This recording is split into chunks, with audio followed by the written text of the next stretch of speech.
Recover emits red and infrared light therapy based on the same science that NASA developed, all in a soft, flexible housing pad powered by a convenient, rechargeable lithium-ion battery.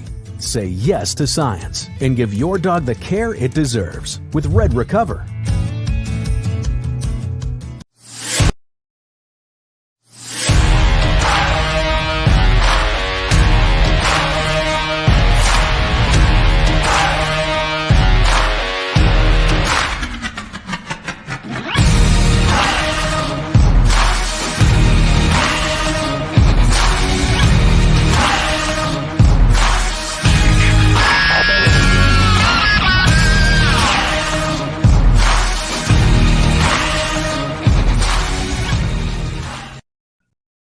I'm a big Mario Cristobal guy. I do like him a lot as a person, having known him, from back in my college days. So I'm going to go out on a limb here, and I'm going to say Miami. I think with the ACC, the path of the ACC, I think they've got a pretty good shot within the next 3 to 5 years to really do something.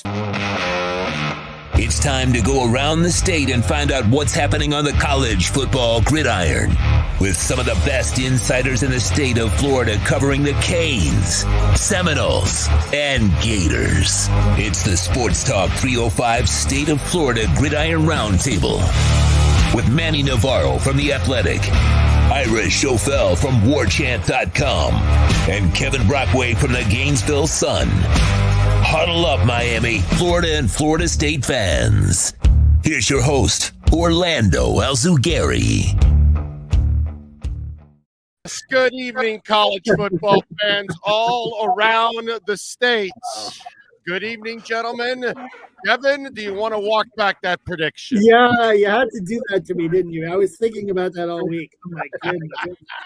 That was something. I did say 3 to 5 years, though, so give it time. Yeah, you got the caveat right in there. 3 to 5 years. I didn't say 3 to 5 days from now. I said 3 to 5 years from now. Yes, exactly. I'm with you. No, we had to have a little fun with that. That's what we do for the next hour. We'll talk some college football. We'll talk about your favorite team, whether it's the Gators, whether it's the Seminoles, whether it's the Canes. That's why it's a round table.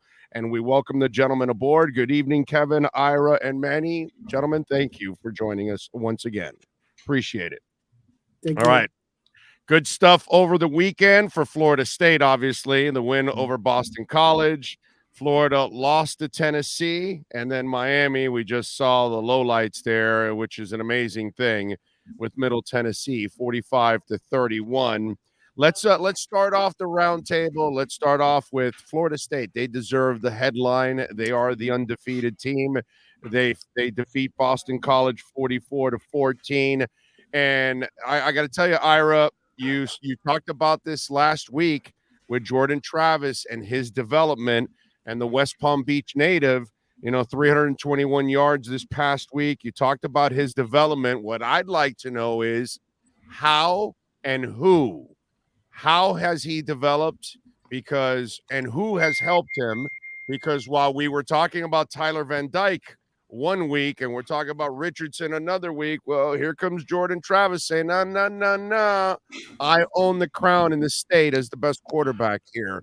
So talk to us. How and who has helped Jordan Travis make so much progress? I think really the key to this whole thing was at some point midway through last season, because early last year they were debating, is it Mackenzie Milton, is it Jordan Travis, and what do they want to be on offense? And then midway through last season, they decided, you know what, Jordan Travis has to be our guy. He gives us the best chance to win. Let's pour everything into him. And I think they've really tailored the offense around him, made him feel like this is his offense. They put a lot of confidence in him. And I think that's a big thing. Him being the man this offseason, knowing he's the starting quarterback, it's the first time since he was in high school that he's had a team where they looked to him and said, you're our guy, lead us. And I think he really embraced that. And then from a coaching standpoint, I think both of their quarterbacks coaches, last year it was Kenny Dillingham. He was a huge believer in Jordan Travis. Even when Jordan Travis didn't believe in himself, Kenny Dillingham, who now is the offensive coordinator at Oregon, really bred a lot of confidence in him. And then they have a new quarterbacks coach, Tony Tokars, who I think has done a really good job as well. But I think the big thing is they put it all on him and said, you're our guy. And then they've tailored things to his skills, to what he feels comfortable with. And you're seeing the results. Contrary, this is from an outside perspective. It feels a little bit different than what Miami has done with a new offensive coordinator and changing the system to something maybe Tyler Van Dyke didn't feel as comfortable with. That's just from the outside looking in. Yeah, that's a subject that Manny and I have kind of talked about the last couple of weeks. And by the way, what a concept. They believe in the kid. Damn, all last year I kept saying, well, wait a minute, hold on a second. This guy Flores hates Tua, didn't want to draft him, doesn't support him. Well, and look at now, they're supporting the kid. What a difference when you support human beings, man. I tell you, you give them a platform and you never know. Sky's the limit for all of us. Go ahead, man. Well, Ira, just as a follow-up to Florida State, I mean, obviously, I told you last week, I said it on the show, that I thought Jordan Travis is really the biggest difference with this team. I mean, when you have a legitimate quarterback, it changes everything. But at the same time, you got to have receivers. And Florida State, for a while there, I mean, that was a position that had just fallen off. And now, he's got playmakers all around, and the backfield is humming. Just talk about the way that they kind of put this team together, because, I mean, so many transfers, but you got to find the right ones, and they did. Yeah, they really did. You're right, 100%. And the thing last year was, even when they went to Jordan Travis as the guy, once teams like Clemson and a couple other teams really stacked the box and said, you've got to beat us through the air, he couldn't do it partly because he didn't have good weapons to throw to. Now they went out and got 4 wide receiver transfers. Really, the key to it was Micah Pittman, who hasn't been the biggest productive one of the group. He transferred in from Oregon, but he unlocked the door for them to get Johnny Wilson from Arizona State. They were high school teammates in California. So when they got Micah Pittman, soon after that, Johnny Wilson went in the portal, and Florida State was able to get him as well. They also got the running back, Trey Benson from Oregon. I really feel like Micah Pittman was the key to those 3 additions. But it's changed everything for them, because now, they have guys that if you go man coverage, they have guys that can win some of those one-on-one battles.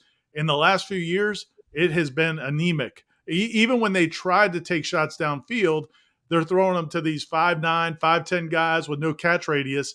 Now they've got 6'3", 6'4", 6'7". It makes a huge difference. Yeah, Ontario Smith has actually done a nice job, right? He's made some plays, right? Yeah, Ontario Wilson, Pokey Wilson. He's a guy who the last couple of years he kind of had to be the main guy, so he's getting everybody else's best corner. Now he's getting maybe your 2 or your 3 or your nickel, and he's having a chance to make plays. Shit, he had a great game against LSU. Yeah. He played a nice game against LSU. All right, let's move over to Kevin. Kevin, it's kind of good news, bad news, I guess, because you lose to Tennessee, obviously, and it sucks. They drop out of the top 25 along with Miami. But Richardson does play well, man. 24-44, 453 yards, 2 touchdowns. He had an interception, lost a fumble. So it's that whole thing. I'm not exactly sure. Is Richardson's favorite song Helter Skelter, and is his favorite book Jekyll and Hyde? I just want to know. I mean, these are what inquiring minds want to know. So the positives and the negatives of this week, kind of a little mixed bag for Florida. Yeah, and I think, Billy Napier in his Monday press conference kind of compared it to like a rookie NFL quarterback, just going through the ups and downs of that, learning how to read defenses, learning different things. They put in a lot of work during the week with the wide receivers. They were a lot more in sync. Tennessee doesn't have the greatest pass defense in the world, and they really stacked up to stop the run. But you got to give Anthony credit for delivering the ball accurately. That was a big issue. And making plays downfield, 6 passes, 20 yards or more. I think coming into the game, he had 6 in the first 3 games. So connected on, with Justin Shorter on a couple of 39-yard passes, Ricky Pearsall. So certainly the offense was humming. The bad news was the defense could not stop the Vols and Josh Heupel and that high-powered offense. They made a couple of big plays early, had a few turnovers. Ventrell Miller, who basically played through the foot injury, made some impact plays. But as the game wore on, what was really the turning point was that 99-yard drive late in the second quarter. And then, to go up 17-14. And then to start the third quarter, Tennessee had the possession, scored another touchdown, and then you're up by two scores. And Florida played uphill for most of the game after that. I was going to ask you, Kevin, one of the topics, and I know it's a topic for Manny down at UM, and it was a topic for Florida State for sure the last couple of years. And I know we're going to talk a little bit more later in the show about coaching security and head coaches and how much time you give them. I'm just kind of curious, in the locker room, do you get a sense that these players totally believe in what they're being asked to do? I know it's really early, but do you sense that they're coming together during this kind of some of these struggles, losing 2 games early in the season? Every time a new coaching staff comes in, it seems like players assume that it's going to turn around overnight, just like fans do, just like media do. Do you get the sense that the players, the way they competed, that's a good sign for where they're at? Yeah, I think the way they finished and the fact that they didn't quit Ira goes into that. And I think offensively, I think they believe. I think defensively, I think right now what's happening defensively is you're seeing a lot of busted coverages, missed assignments, and I think it's hard for them to play fast because they're kind of thinking right now. And there's a little bit of a talent issue on the defensive side of the ball too as well. But I think also, it's still a situation where you're trying to get more repetitions under a new system that Patrick Toney is implementing. It's a creeper defense, comes from the Dave Aranda school, where you're having, different guys, linebackers and defensive backs doing pressures and dropping DBs back. So it's still kind of a learning phase with that. And when you have a team that's a defense that's not overly talented to begin with, this is some of the kind of the growing pains that you're going to go through. Kevin, just as a small follow-up, Richardson was also the leading rusher. And you normally you want to try to elevate your running game around a running quarterback, right? So you can mix up the defense a little bit. What does Florida have to do there? Because you don't really want Richardson being the leader in both. You'd like to have a little bit more versatility in that running game. Yeah, but I think the first 3 weeks, Big O, you took like a Montrell Johnson, he had 100 yards the week before. So I think part of it was what Tennessee was taking away from them and in the read option and so forth.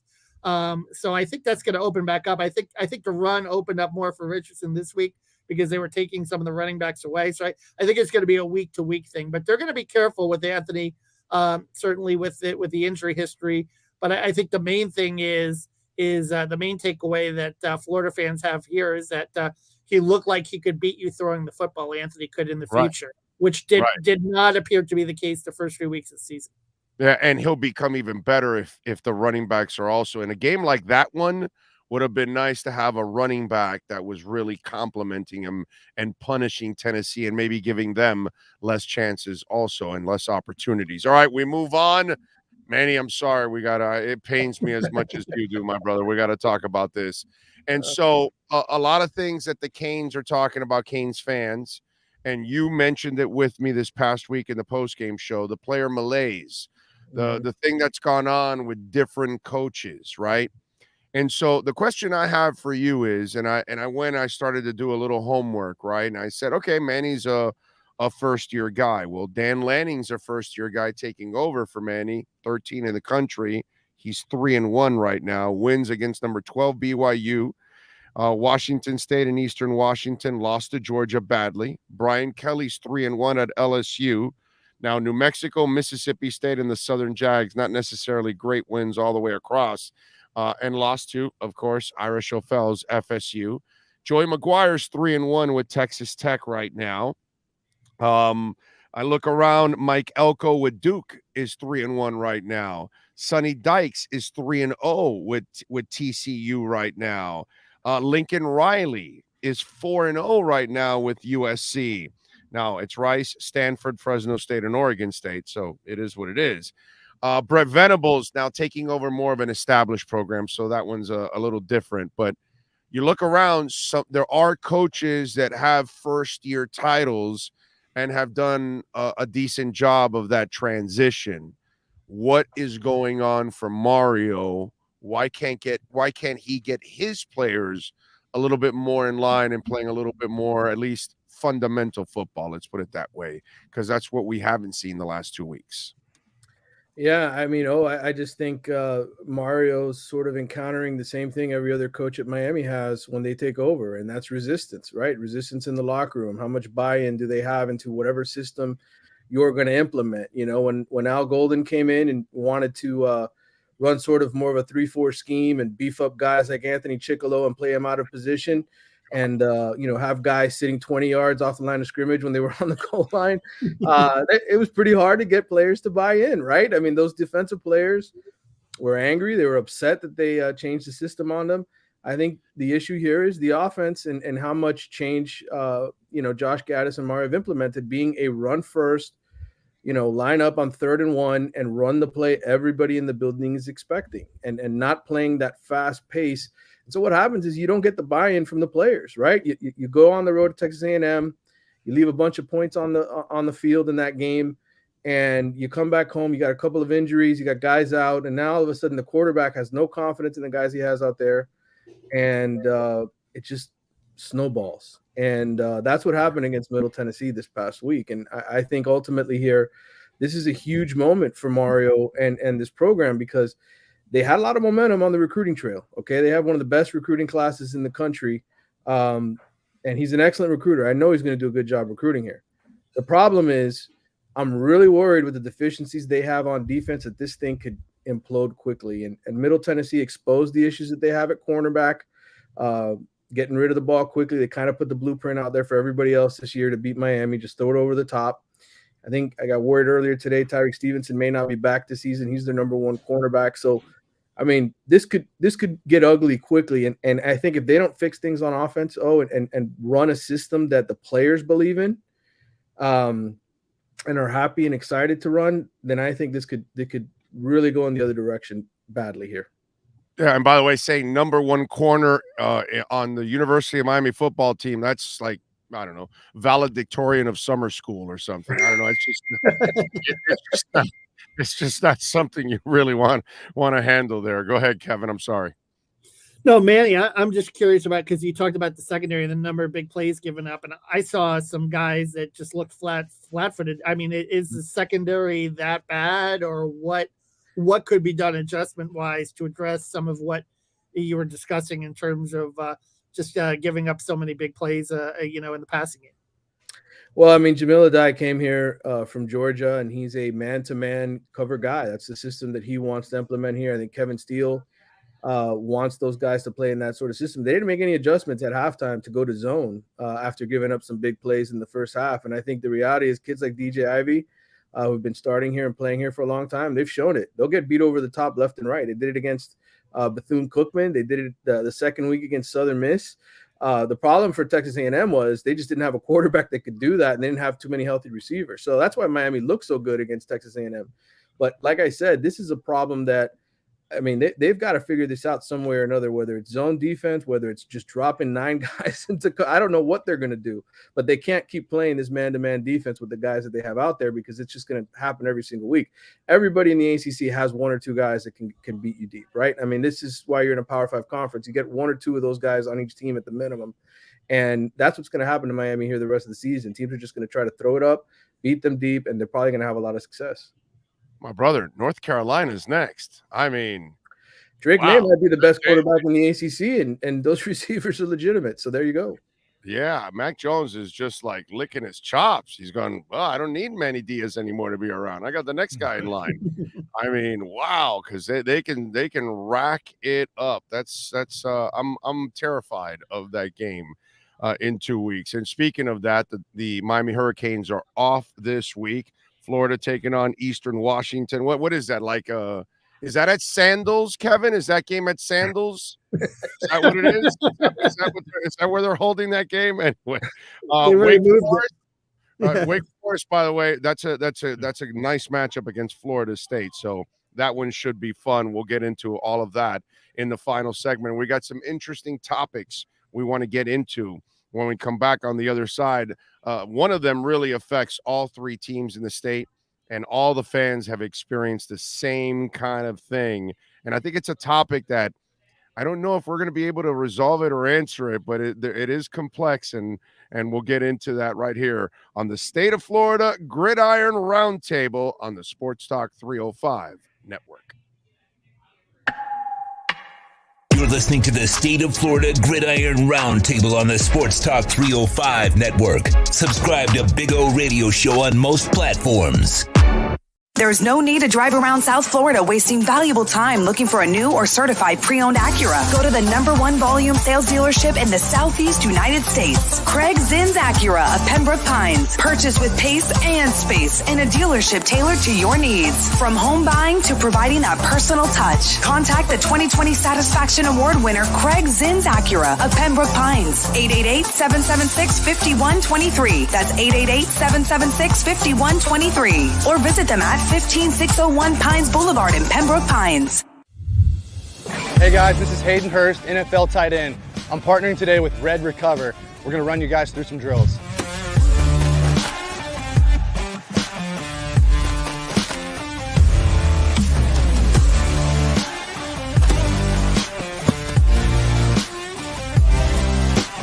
I started using Red Recover last year, my 4th year in the NFL. It just helps me on Mondays after games, get my recovery process started, get back into the fold of the week, and get ready for the following Sunday.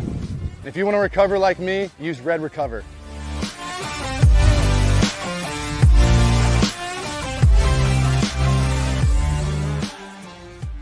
When you move, you need a reliable company led by passionate folks, eager to assist its customers during a transitional process that needs to be smooth. Call Essential Moving Experts at 844-368-5750 for all your local and long-distance moving needs. You can rely on Essential Moving Experts. Mention the Big O Show and get $150 off. Family owned and operated, they offer free 30-day storage, full-service moving, fully licensed, bonded, and insured. Moving was never so easy. EssentialMovingExperts.com. You're locked into the platform truly dedicated to college football around the state. This is the State of Florida Gridiron Roundtable on the Sportstalk305 Network. All right, welcome back. There we are. Ira Schofel, Kevin Brockway, and Manny Navarro with you. All right, gentlemen, let's take our look around the college football scene. And this is a question that's kind of interesting because each one of you have covered this experience multiple times, actually. And it's not the perfect question, and it's kind of hard to actually even produce the perfect answer. How long is the right amount of time to give a coach to turn a college football program around? And we see it all the time. Coaches take over. Norville was a guy that didn't start off very well either, which is a little inspiration for Canes fans and the mess that's going on right now with Mario. But he's kind of righted the ship a little bit. But again, we've seen that before too, where the guy may start off a little hot or start off a little cold, and then things get awry. So whichever one of you guys wants to take a stab at this first, how long should we give a coach? If I can jump in first, just because it does hit really close to home for Florida State, covering them, because they went through 2 coaching changes within about 18 months. With a friend of mine in the business, a friend of my former athlete who I talked to at one point, he said he believes that the right coach is the coach you're going to be your fan base is going to be willing to give enough time to get the job done. And if you're going to hire somebody that the fan base won't give time to, don't hire them, because if they're going to need time, you need to make sure it's somebody that they're going to be invested in and are going to be willing to give them some time. With Willie Taggart, the problem there was after about 12, 18 months, inside the program, people were seeing, the administration and other people around the program felt like this is not going in the right direction.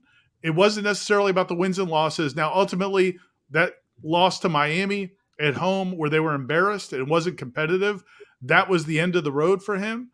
But it really was what was happening behind the scenes.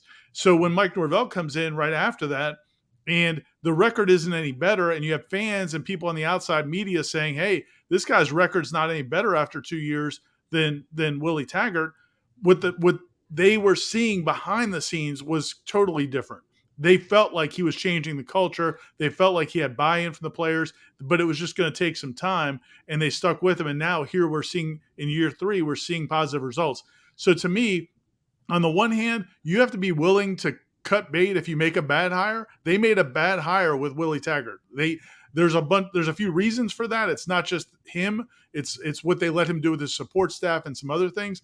But they were smart to cut their losses, even though it cost them $18 million. That's what I was gonna say. Cut bait, no, cut a check, dude. Yes, $18 million. It cost them a lot. That's why I never thought they would do it. I just thought that they would ride it out for a while.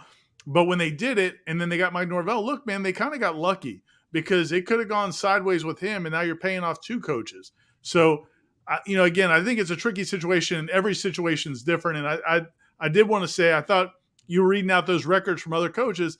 I just think it's hard, man, because every program is completely different. And I think it seems very likely Mario has stepped into a tougher situation maybe than some of those other coaches.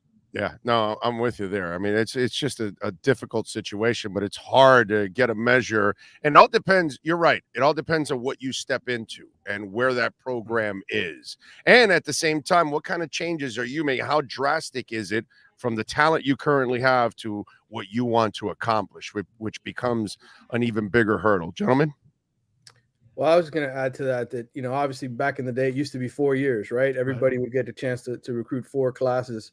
I think nowadays with the transfer portal, that clock gets sped up. Now, obviously in Mario's case, in Miami's case, when you sign a 10-year, $80 million deal, you're not going anywhere anytime soon, right?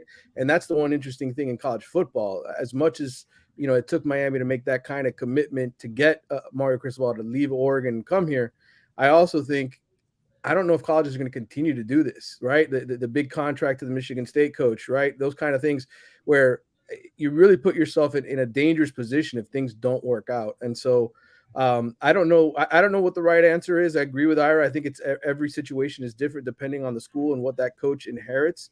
But I would say with the transfer portal, things can change quickly. You can go into the transfer portal the way Mike Norvell has. He didn't have great recruiting classes, but he went in there and he got immediate difference makers, right? I mean, Manny Diaz had some success with the transfer portal here at Miami, which is why they were able to get Derek King and go 8-1 before that season in 2020 fell apart. So you can fix things quickly. The question is, how much patience does your fan base honestly have? And in Miami's case, this is the most money they've ever spent on a coaching staff, okay? Fully invested in ways that they never did before.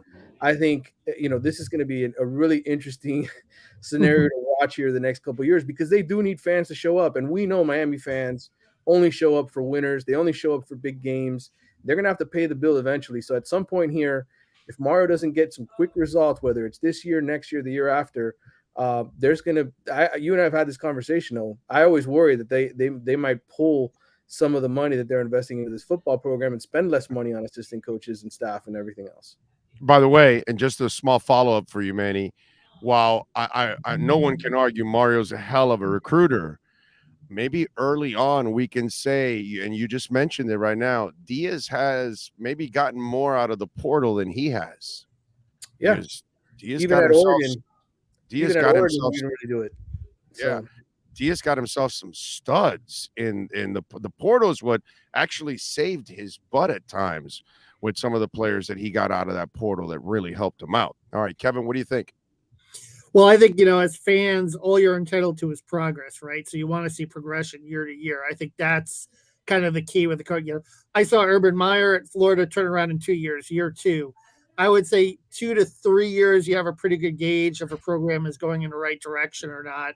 And at that point, you decide whether to pull it. I think Mark Richt at Miami, right? He had a very good second year. I think that's when it usually turns. Year 1 to year 2, you can kind of tell if the train is going in the right direction or not. And if said Mike Norvell, it's year 3, but you saw progress in year 2. So if you see consistent progress with a coach, I think that's kind of a gauge in terms of the amount of time or the amount of rope that you give them. Well, the problem, and just love that answer. Yeah, I agree 100%.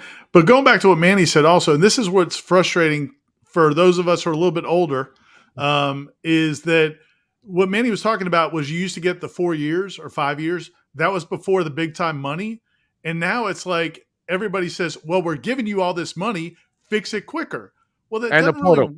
Well, you do have the portal. The portal is a big help. You're right. That is a game changer. And it has saved Mike Norvell, just like you said. It extended Manny's chances at Miami. But it does bother me that we feel like just because you throw more money at it, that it's going to solve it quicker. That doesn't necessarily always work. I think we've all covered college football long enough to understand the importance of depth and the importance of building a program. And that could take a lot of recruiting classes, even more than 3 or 4. I think that's a huge problem. I mean, you take a look at Miami, right? Xavier Respeto, right, at the wide receiver. You alluded to the number 1 cornerback. Florida, losing Ventrell Miller, almost lost a game to USF. When you're a really thin team and you don't have time to build it the way you want to build it, it can really compound on you quickly. So I think you have to have a little luck too. But usually a couple of years you can kind of build that depth over time, either through the portal or through your recruiting classes to build a program. And that's the problem when you're facing programs like Alabama and Georgia. They have that built-in depth that's going to keep you from getting to the elite level until you build it yourself.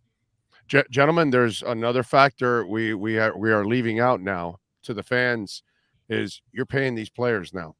So now you're going to be judged just like a professional because, Mr. Ruiz is paying DJ Ivey $90,000. That's not a good investment, by the way. I just want you to know that. So this is now, if you're the quarterback and you're making all this money on NIL and all that stuff, that's going to be another thing that's going to rush the process. Because what do you mean, dude? You're getting paid now. You're getting paid. You need to produce, and you're not producing. And that, I think the NIL stuff is also, it's not realistic because he's still a freshman. You know what I'm saying? The guy you recruited and brought him and give him all that money, he's still a freshman. So it doesn't matter what money you're giving him, but that's not the reality. They don't care about that. So they're going to critique these kind of kids that are also getting big on NIL money and they're not producing. That's a great point.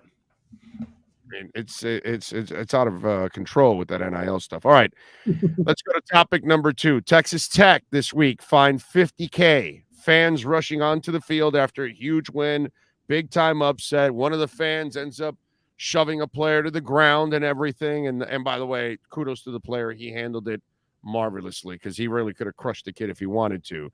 But I don't know how you answer this one. And I don't know, is it fair to fine the school? And at the same time, how do you control the impossible? That's what I see.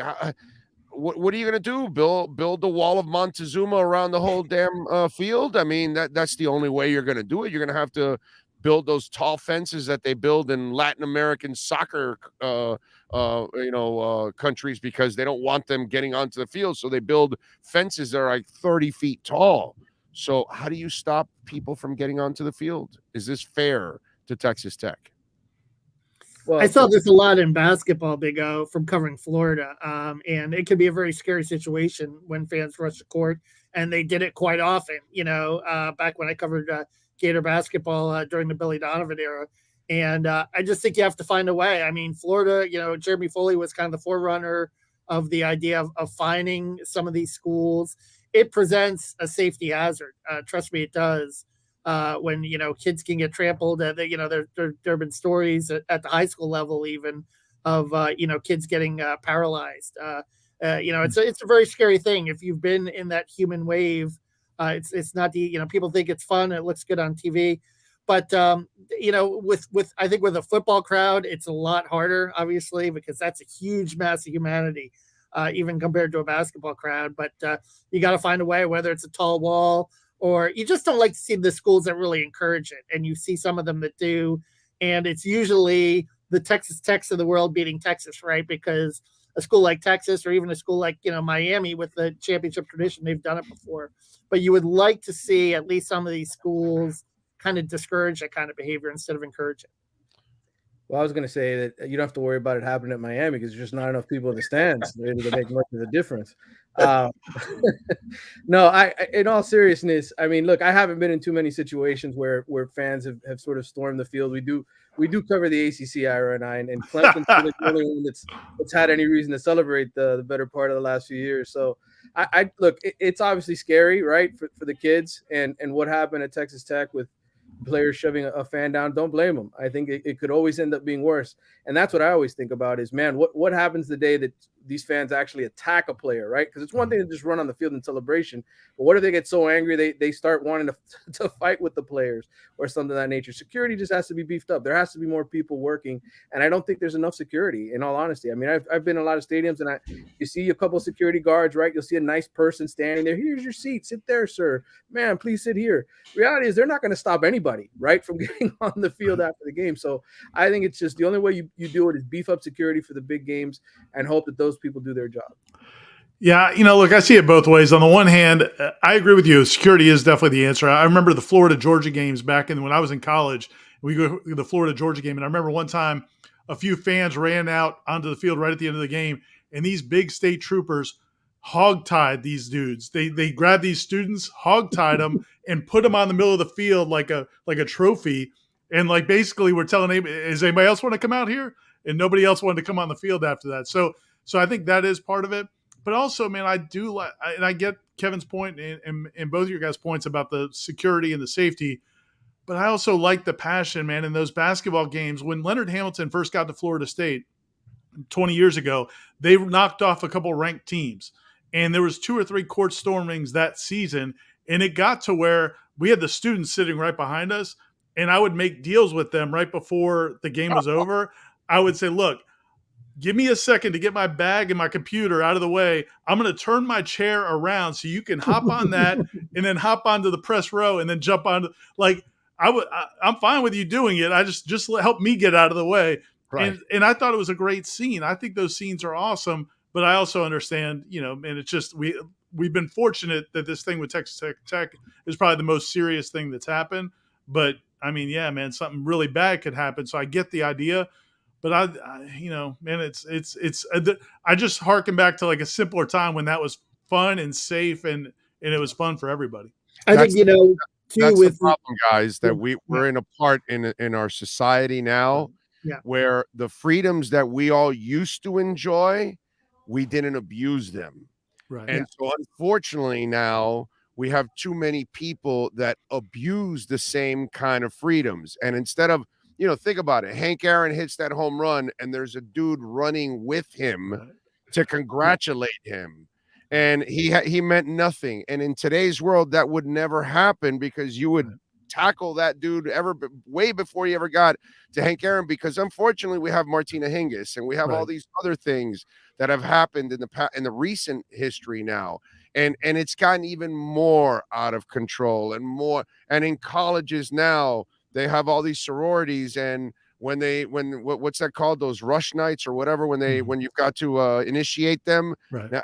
Now, back then it was harmless fun. Now they're doing things that are extreme, and that's become the problem now, is that the same freedoms that we used to enjoy when we were young, those freedoms have been abused, and then the authorities have to say, well, we can't allow the same freedoms anymore because people don't know how to really truly enjoy those freedoms. And so then somebody gets hurt instead of just celebrating in the moment. Right. I'm sorry, Kevin. No, I was going to say, I don't know if there's a way to do this in college football, but I know in college basketball, there was usually a pretty good way to clear players and coaches off the court before the storming happened. And maybe if there's a way to even do that in college football too. Oh, you're so far away from the locker room. You're so far away. Yeah. God. And that's the thing. Like you can't get them back there so that there's not that interaction and that passionate interaction where you have a player interaction with a fan. Anything else there, Ira? Manny, you're good? Yeah, no, I just I guess the other thing about, and Manny mentioned Clemson has a thing where they just come on the field. People always think they're storming the field. They're not storming the field. They allow their fans onto the field after every game. And I was there in 2013 when FSU blew them out. The national championship team with Jameis blew them out of their own stadium. And then after the game, they all came down to the field. And I was like, this is going to be bad because somebody's going to swing on one of the FSU players or something. But no, it was very peaceful and it was nice. And you just wish it could be like that, I guess. Okay. Yeah, exactly. And that's what you can't trust. And then when somebody abuses it, and then you're irresponsible for allowing somebody to have those same freedoms, unfortunately. All right, one more. So this week, Tennessee and NC State ended up cracking the top 10. So who's more likely to stay in the top 10 this season? Tennessee or NC State or neither one? Go ahead, gentlemen. Neither one. I think I vote for neither one as well. I'm not convinced in either one of those teams just yet. Yeah, and I think too with Tennessee, the pass defense is very suspect. That was exposed in the Florida game. I think Alabama, Georgia, they're not quite on that level yet, and LSU might even be able to beat them. And then NC State's got Clemson this weekend, and then Florida State right after that. And look, man, if they can win those two games back to back, including I just think that then they deserve to be there. But I just think I have a hard time believing they're going to win both of those games. There you go. And don't forget, at 8 o'clock tonight, when we're done, Mike McCoy will take over with the Miami Hurricanes Watch. That is Ira Schofel from the War Chant, Manny Navarro from The Athletic, and Kevin Brockway from the Gainesville Sun. I'm Orlando Alzigari. You are listening and watching the State of Florida Gridiron Roundtable right here on the Sportstalk305 Network. You're listening to the State of Florida Gridiron Roundtable on the Sportstalk305 Network. Subscribe to Big O Radio Show on most platforms. There's no need to drive around South Florida wasting valuable time looking for a new or certified pre-owned Acura. Go to the #1 volume sales dealership in the Southeast United States. Craig Zinn's Acura of Pembroke Pines. Purchase with pace and space in a dealership tailored to your needs. From home buying to providing that personal touch. Contact the 2020 Satisfaction Award winner Craig Zinn's Acura of Pembroke Pines. 888-776-5123. That's 888-776-5123. Or visit them at 15601 Pines Boulevard in Pembroke Pines. Hey guys, this is Hayden Hurst, NFL tight end. I'm partnering today with Red Recover. We're going to run you guys through some drills.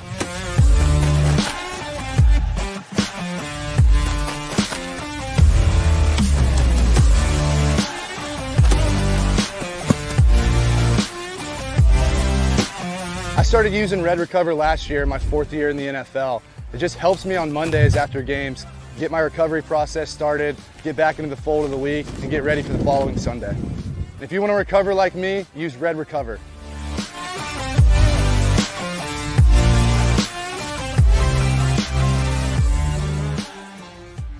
When you move, you need a reliable company led by passionate folks, eager to assist its customers during a transitional process that needs to be smooth. Call Essential Moving Experts at 844-368-5750 for all your local and long-distance moving needs. You can rely on Essential Moving Experts. Mention the Big O Show and get $150 off. Family owned and operated, they offer free 30-day storage, full-service moving, fully licensed, bonded, and insured. Moving was never so easy. EssentialMovingExperts.com. You're locked into the platform truly dedicated to college football around the state. This is the State of Florida Gridiron Roundtable on the Sports Talk 305 Network. All righty, there we are. Final segment before we hand it off to the Hurricane Watch with Mike McCoy. All right, let's start off with Wake Forest and Florida State. Florida State favored by 7 in this one. The over and under is 66 points. Wake Forest plus 215 on the money line. Florida State minus 255 on the money line. And no, we're not asking Ira for gambling advice, but I figured you'd like to know the numbers there. Now, Ira, Wake is 3-1, but they've beaten Liberty, Vanderbilt, and the VMI Cadets. So are they good at football or are they good at push-ups? So talk to me a little bit there about Wake Forest.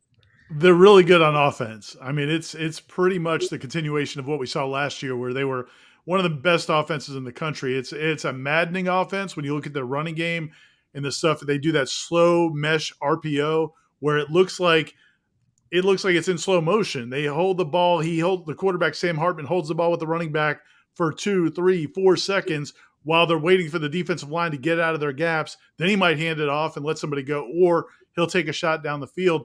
They hit a bunch of – Clemson basically said, we're going to disrupt your slow mesh and we're going to challenge you to make plays through the air. And Wake Forest did it. Sam Hartman threw 6 touchdowns He torched Clemson's secondary. They looked awful. Late in the game, what was kind of the difference for Clemson was they started playing two safeties back, made Wake Forest run the ball. They did, but they couldn't do it consistently enough. Clemson wins it in overtime, but it was a great game. Wake is great on offense. They're not very good on defense. So I think it's going to be a track meet. I think Florida State's offense is going to do really well against Wake's defense. I think Wake's offense is going to do really well against Florida State's defense. And I think it's going to come down to maybe who gets a couple of stops. That's why that total, as you said, is in the 60s, because I don't think Vegas is not expecting a lot of defensive stops in this football game.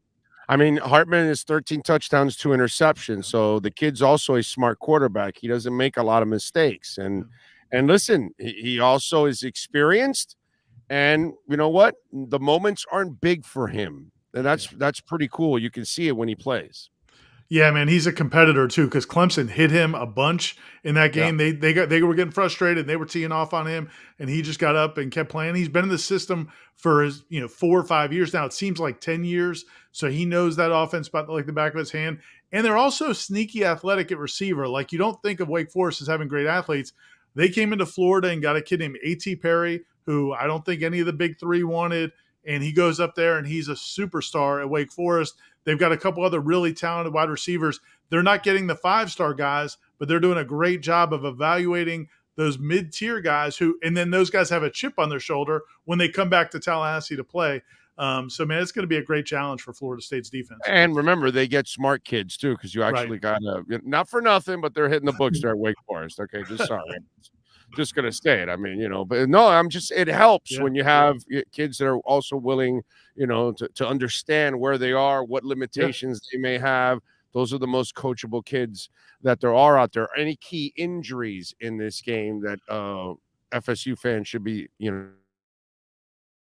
great in this particular matchup. They've been pretty banged up on the defensive line. They've been without Fabian Lovett, their best defensive tackle, for the last couple of weeks. He got hurt in the opener. They've also been Derek McClendon, one of their defensive ends, went out in the last game. Jared Verse, their best defensive end, went out in the game before that. So those three guys, it's 3 of your starting defensive linemen who are questionable. Mike Norvell doesn't give a lot of injury information. We probably won't know for sure until game time if they've got – my guess is they'll have maybe the ends back. I don't know if they'll have Fabian Lovett back, a defensive tackle. But they need those guys. They've got some depth on the defensive line, but you need to be able to create some disruption in that mesh and force the issue a little bit. Clemson had some success with that, and Florida State needs those guys to get back. Otherwise, their cornerback, Amarian Cooper, has been banged up, but he came back and played well in that game Saturday. They've got a couple other guys here and there, but otherwise, I think they're in pretty good shape physically. Not that you make a sports investment in any of this, but are you as cocky as Vegas is, -7? Do you like FSU that boldly for this game at home? That number's a little higher than I expected. I thought it would be 4. I think it opened maybe at 4 or 5 at first, and that's where I expected it to be. I do like Florida State to win this game. I mean, I think here's the thing: all the other factors I think weigh towards Florida State. Florida State last week played Boston College. They got to rest a bunch of guys in the second half. Wake Forest went toe-to-toe to double overtime with Clemson in a very physical game. Now they have to turn around and go on the road less than 7 days later. Plus, Dave Clawson, their coach, said today that his team was gutted. That was his word about the way they lost that game. So now they got to get back up emotionally. I also think the fact that Jordan Travis and this offense will get to play at home. Wake Forest last week against Clemson, they were at home. Now they have to come on the road, and it's harder to play offense on the road. So I think all of those things point to Florida State. But, look, man, Wake Forest beat them by 3 touchdowns last year. So it would not surprise me if it was a very close game. Well, they'll remember it, that's for sure. All right, we move on, Kevin. Your game has been moved to Sunday. And, folks, before I continue, please, wherever you're at around the state, please prepare. Okay, and please be careful. And for all of our friends on the West Coast and through Central Florida and up into the Panhandle, this thing is going to affect all of us one way. And even Manny and myself down here in South Florida, we're going to get our share of rain and wind. So please be careful, have your supplies, and be kind to each other while you're out there. All right, so Sunday, your game is moved to noon at Ben Hill Griffin Stadium, sir. Is this a bye week, right? Eastern Washington. Is this like serious? Is this like a real game or a virtual thing? is what you guys are doing, right? Is that what's going on here? No, This seriously. is one of those SEC FCS opponents, right? That they all, this is the byproduct of playing the 8-game schedule, which maybe someday they'll play the 9-game schedule. I was in the Big Ten the previous 3 years and they did it, and they used to complain about the SEC or other conferences that don't play a 9-game schedule. But this will present an opportunity, hopefully, to ramp up for, this is certainly the softer part of your schedule. But then again, you thought USF was a game that was going to be a cakewalk, and it didn't turn out to be that way. So I think this will be an interesting test for Florida to see if they can come out with a sense of urgency. Their routine is already disrupted. They do have this immaculate practice facility where they're going to be able to, practice indoors through the rain and so forth and everything like that. So, I still think that's going to be the interesting aspect of it, just to see their routine a little bit shaken off. Can they come out with a sense of urgency? There's not going to be many fans, I'm guessing, at the Swamp, given the situation and so forth. And they're literally going to be playing in a swamp. Yeah, exactly. They could. You never know. Yeah. Well, that field drains pretty good. But, just to come out, I mean, this is an Eastern Washington team that did lose to Oregon. I think I'm looking up at the score here, 70-14. So this should be a team that Florida should take care of. But they certainly have Eastern Washington. They've got a pretty good tradition at the FCS level in terms of, being competitive and winning championships. But this is big boy football, and you would hope that Florida could put the pedal to the metal and, play a lot of second and third team guys in the second half. Yeah, because I wonder, and look, the University of Miami wasn't even ready to upgrade their, week schedule at the beginning. For them, at least, they're still in transition. But I would think the Miamis and the Floridas, I think when you're a big school, I think you want to start to improve those kind of matchups and play something that prepares you a little better for your conference schedule. What do you feel is the overall philosophy? Would they rather treat these games like a preseason game, or do you think deep down inside they'd rather play a little better competition that's a little closer to what they normally play in their own conference? Yeah, I think Scott Strickland, really, to his credit, the last few years has really tried to beef up the non-conference, because it used to be the excuse was, you played FSU every year and that was your one big non-conference game. But this year they added Utah to the schedule, which turned out to be a really big win, a nice kickoff to the Billy Napier era. They're going to go there next year and face them. I think they've got Notre Dame on the schedule in the future. They've got UCF on the schedule in the future. So they've upgraded it a little bit to where you're going to have two of those tests. And if the SEC ever gets to a 9-game schedule, which I think it should, if for no other reason, for television inventory, I think that's worked very well for the Big Ten. Then you'll have a really beefier schedule, which is going to be more important as the college football playoff expands too, because strength of schedule is going to be one of those components when you're talking about, ranking those teams. That's right. And a ninth game, as Gordon Gekko would say, greed is good. All right, we move on to the Miami Hurricanes. Manny Cristobal, boy, you're pissed off like that when your dog dies. I mean, he was pissed off at that podium. It's like, I don't think I want to be anywhere near Mario Cristobal right now. So obviously changes are a brewing. Changes are a coming. What are you expecting when it comes to changes? Well, I think number one, all eyes will obviously be on the quarterback, right? Because I think at this point, if you make the switch from Tyler Van Dyke to Jake Garcia, you pretty much guarantee that Tyler Van Dyke's probably hitting the transfer portal and going somewhere else. So that's the number one storyline, I think, going into next week when we're actually allowed to go to Coral Gables and talk to people again. As far as defense, I mean, I'm hoping that we see a lot less man-to-man. If you're a Miami fan, after seeing what Middle Tennessee did to them, obviously Kevin Steele's going to have to make some adjustments, because, as I said earlier, every team that watches that tape knows now, hey, yes, Miami's got some guys that can rush the passer. They did a good job getting Akeem Mesidor out of West Virginia to come here and through the transfer portal. They did a good job, beefing up 5 defensive linemen they brought in through the portal. But you can negate that pretty quickly if you run the kind of offense Middle Tennessee State does, which is spreading the field. And that's what UNC does. They spread the field. That's Miami's next opponent, right? And they let Drake May eat in space. They let him just throw the ball to his receivers, and they devour teams whole. And so I think there's going to have to be some significant changes on the defensive side of the ball, just from a strategy standpoint. I know Jamil Adai, as I said, likes to play that man-to-man, but you can't do that with the cornerbacks that they've got right now. And then I think, offensively, what do you do once you pick a quarterback? Do you change, your philosophy in any way, shape, or form? Because clearly these players didn't buy in last week the way that they needed to. And you need to do something to kind of make them happy, make them, want to play in this offense and show the kind of effort they need to show every single week. So a lot of issues. I'm expecting some changes on both sides of the ball. Yeah, it looks a little bit on offense like square peg and round hole at times. All right, I'm going to get a little extreme on you in the comparison, but because this is a nutty world and they get nutty really quickly, and you see, it took only 6 quarters to boo Mario Cristobal. For those of you that don't know, it wasn't this game. I was taking count. It was the last game. 6 quarters in, they were already booing him. So after last week's game, which is easily one of the 5 worst games in the history, I'm going to be 56 on Saturday. And I've been watching the Canes since I was a child, going to the Orange Bowl in the 70s when there wasn't a lot of people there.